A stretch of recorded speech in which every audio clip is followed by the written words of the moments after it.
TV news সিরাজগঞ্জে news TV. সিরাজগঞ্জে ঈদুল আজহাকে সামনে রেখে সালুয়াবিটা হাট পুনরায় চালুর দাবিতে এলাকাবাসীর বিক্ষোভ।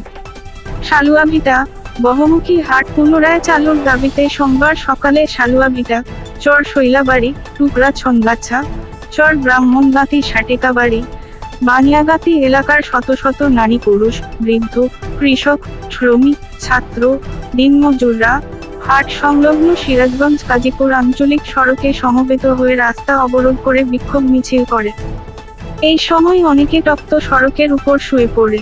সকাল 9:30 থেকে 10:30 পর্যন্ত অবরোধ চলাকালে সিরাজগঞ্জ সদর উপজেলা পরিষদের চেয়ারম্যান মোহাম্মদ রিয়াজ উদ্দিনের গাড়ি আটকা পড়ে এবং অন্যান্য যানবাহন চলাচল বন্ধ হয়ে যায়। পরবর্তীতে উপজেলা চেয়ারম্যান মোহাম্মদ রিয়াজ উদ্দিনের আশ্বাসের প্রেক্ষিতে বিক্ষোভকারীরা রাস্তা ছেড়ে হাটের খালি জায়গায় নেমে অবস্থান নেয়। এই সময় আইনশৃঙ্খলা রক্ষাকারী বাহিনীর সদস্যরাও উপস্থিত ছিলেন। সিরাজগঞ্জের সকল খবর সবার আগে জানতে চোখ রাখুন নিউজ টিভি নিউজ সিরাজগঞ্জ।